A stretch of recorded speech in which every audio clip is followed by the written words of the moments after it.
Kumusta mga kaibigan? Halina at ating pakinggan ang isang kwento na magbibigay sa atin ng inspirasyon, saya at kilig. Pero kung bago ka pa lang sa aking channel, pakiclick ang subscribe button, pati na rin ang bell icon para lagi kang updated sa parating pa na upload.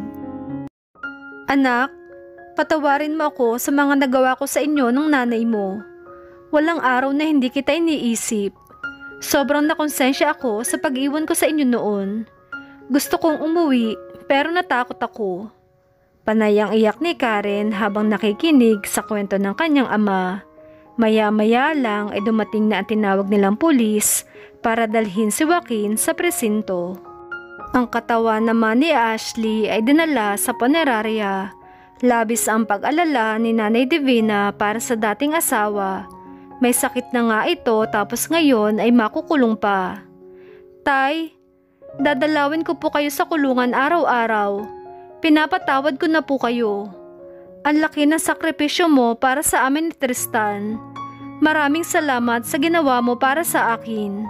Sinserong tura niya. Pero sana, hindi mo na lang siya pinatay para hindi po kayo makulong.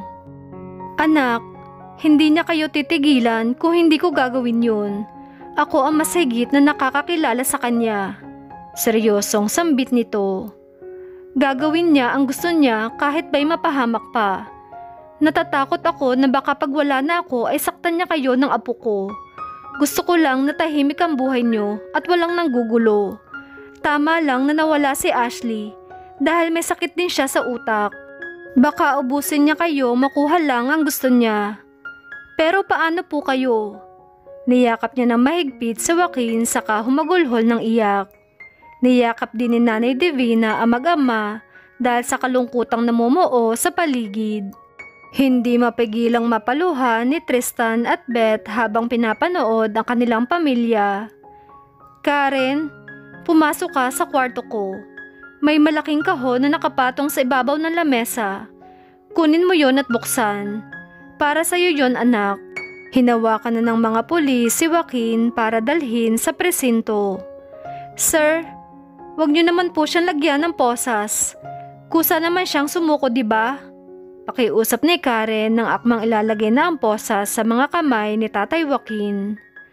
Ma'am, kailangan po namin tong gawin kahit masakit sa inyo. Pwede kayong sumunod sa presinto para magbigay ng statement. Lulan ng police car na gamit ng mga ito ay dinala si Joaquin sa police station. Sumunod naman si Nanay Divina kasama ang driver na patuloy pa rin sa pag-iyak dahil sa sobrang pagkaawa sa asawa. Halos manghina na si Karen dahil sa mga nangyari. Karen, tama na. Uminom ka muna ng tubig. Inabot sa kanya ni Tristan ng isang baso ng tubig para kahit papaano ay mabawasan ang pananikip ng kanyang dibdib. Naaawa ako kay Tatay Tristan.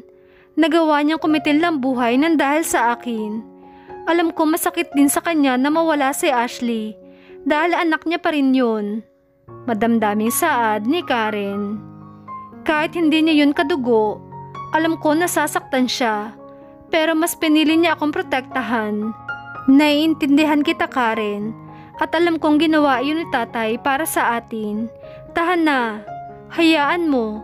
Tutulungan ko si Tatay para mapagaan ang kanyang kaso. Salamat, Tristan. Inalalayan ni Tristan si Karen na maupo sa sofa para makapagpahinga saglit dahil kanina pa silang umagang nagkakagulo. Pagod na ang kanilang katawan at isip dahil sa pagsubok na ito. Tinungo nila ang kwarto ng kanyang tatay. Kinuha nila ang malaking kahon na nababalot ng masking tape. Bakit kaya balot na balot ito? Anong meron sa loob? Nagtatakang tanong ni Tristan. Buksan na natin para makita natin kung anong laman. Kumuha ng gunting si Tristan para umpisahan ang pagtanggal ng napakaraming tape na nakabalot doon. Nabuksan ko na. Napakahalaga siguro ng laman niyan. Ilang patong kasi ng tape ang nilagay ni Tatay. Hindi makapaniwala si Karen na makitang puno ng pera ang loob ng kahon. Tristan, bakit ang daming pera? Nasilip ni Tristan ang maliit na kahon sa gilid nito, kaya dali-dali niya iyong kinuha at inabot kay Karen. Tigalgal at saglit na napaawang ang labi ni Karen nang bumungad sa kanya ang isang kumikinang na lakit.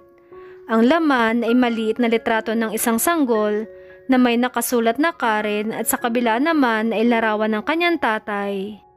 "Mamahalin yan, Karen. Bakit tinago ni tatay dito sa box?" Nagsilaglagan muli ang luha ni Karen nang mahawakan ng isang papel kung saan naroon ang sulat ng kanyang ama. "Anak, patawarin mo ko sa lahat ng nagawa ko sa inyo ng nanay mo. Gusto kong malaman mo na walang araw na hindi kita iniisip. Para makabawi sa'yo, araw-araw ko nilalagyan ng pera ko ang kahon na ito. Galing itong lahat sa kita ko bilang taxi driver sa Amerika. Ayaw kasing tanggapin ng nanay mo, kaya iniipon ko na lang lahat. At tuwing birthday mo, sinisiguro kong mas malaking halaga ang ilalagay ko rito. Gusto kong mabili mo lahat ng gusto mo. Magagandang sapatos, o kaya ay magagandang damit. Mahal na mahal kita, anak. Kaya kahit sa ganitong paraan man lang, ay maipakita ko sa iyo ang aking pagmamahal. Mahal na mahal ko rin ang kahon na ito, dahil palagi ko itong kinakausap para madaling mapuno ng pera. Para pagdating ng araw ay may maibigay man lang ako sa iyo. Anak, patawad kung iiwan na kita. Nagkaroon ako ng tumor sa utak at nasa stage 4 na. Kaya ako umuwi sa Pilipinas para makita kita sa huling pagkakataon, para mayakap kita, at para makahingi ako ng tawad sa iyo.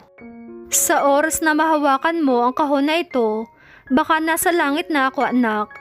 Hindi ko alam kung sa langit ang destinasyon ko, pero sana ay ipagdasal niyo ako ng nanay mo, para naman hindi ako mapunta sa impyerno. Basta tandaan mo lagi na kahit wala na ako sa mundong ito, babantayin pa rin kita. Mahal na mahal kita, anak." Humagulhol ng iyak si Karen na halos hindi na siya makahinga. Sobra ang paninikip ng kanyang dibdib dahil sa halo-halong emosyon na nararamdaman niya ngayon. "Karen, please, calm down. Buntis ka. Baka kung ano mangyari kay baby."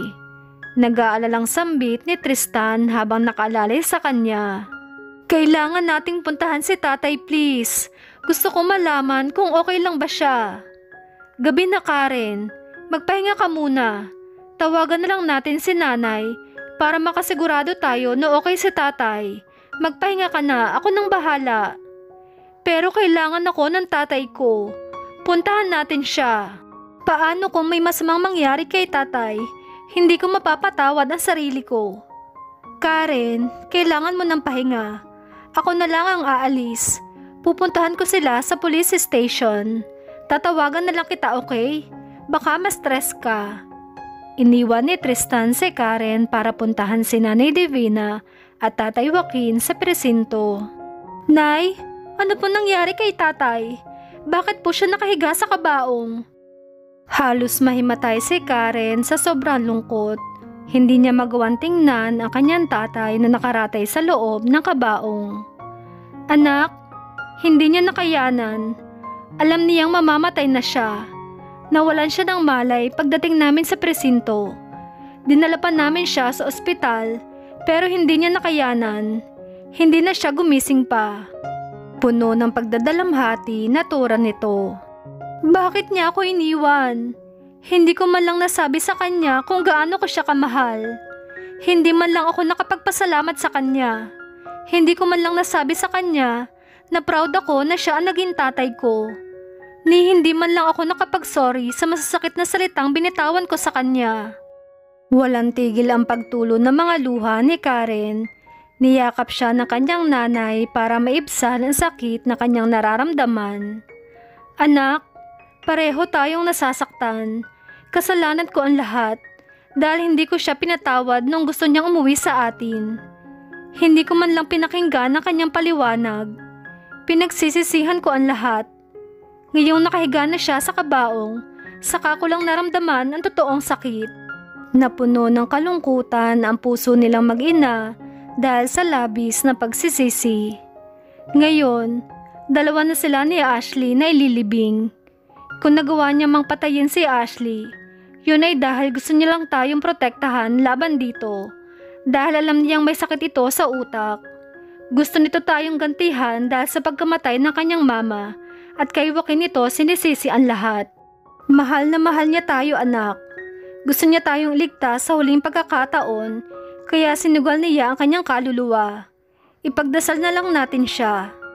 Nay, mamimiss ko po si tatay. Ang bait niya, Nay. Binigay niya to sa akin.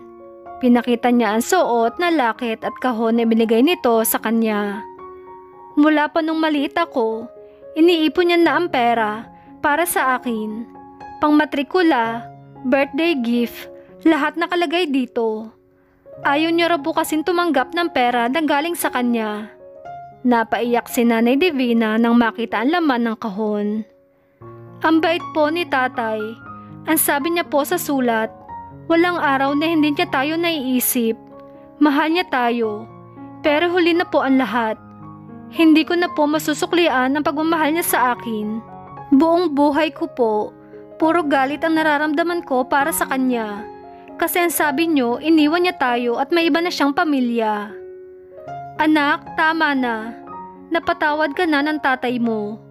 Hindi mo kasi alam ang totoo, kaya wag mo sisihin ang sarili mo. Marahang hinaplos nito ang buhok ni Karen. Magpakatatag ka, ha?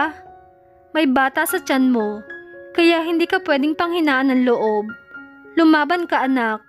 Nandito lang kami ni Tristan para sa'yo. Tama ng pag-iyak. Malalagpasan din natin ang lahat. Lumapit si Tristan para yakapin siya ng mahigpit. Huwag ka nang umiyak. Nandito lang ako para sa'yo. Ang baby natin. Malapit na siyang lumabas kaya magiging isang masayang pamilya na tayo. Isipin mo si baby, ha? Huwag ka nang malungkot. Iiyak din si baby sa tiyan mo kapag malungkot ka. Malayang umiyak si Karen sa dibdib ng kanyang asawa. Laking pasasalamat niya dahil meron siyang karamay ngayon. Lumipas ang mga araw at buwan. Naging masaya ang buhay ni Tristan at Karen dahil bumalik na ang lahat sa dati. Hindi na rin pumapasok si Karen dahil kabuwanan na niya. Kailangan niya ng iba yung pag-iingat at dapat ay hindi na siya masyadong nagpapagod. Sobra ang pagkabagot na nararamdaman niya dahil mag-isa lang siya sa bahay at tanging si Beth na lang ang nakakausap niya. Napagpasihan niyang pumunta sa mall para mamili ng mga gamit ni baby. Kasama ang driver ay tinungo nila ang pinakamalapit na mall. Ramdam niya ang tuwa habang pumipili ng damit. Ngunit agad ring napalis iyon nang may nahagip ang kanyang mga mata. Nakita niya si Diana na may bitbit na basket at mukhang namimili rin ng damit para sa baby. Bahagyang nangunot ang kanyang noo nang bumaba ang tingin niya sa maumbok nitong tiyan. Aalis na sana siya pero nagtama ang kanilang paningin. Karen, ikaw ba yan? Tanong nito sa kanya. Bakit, Diana?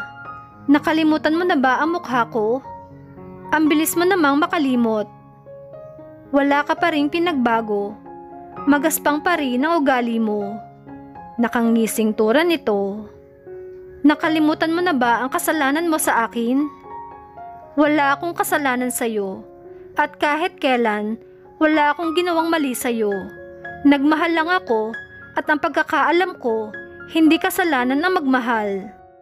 Pero kasalanan ng magmahal ng pag-aari ng iba, kaya umayos ka. At isa pa, buntis ka na. Ang swerte ng napangasawa mo. Congrats sa inyo. Ingatan mo ang baby mo. Dahil siya ang magbibigay sa iyo ng tunay na pagmamahal na hindi mo nakuha kay Tristan. Tinalikuran na ito ni Karen ngunit muli siyang tinawag ni Diana. Karen, wait. Hindi mo man lang ba aalamin kung sino ang ama ng pinagbubuntis ko?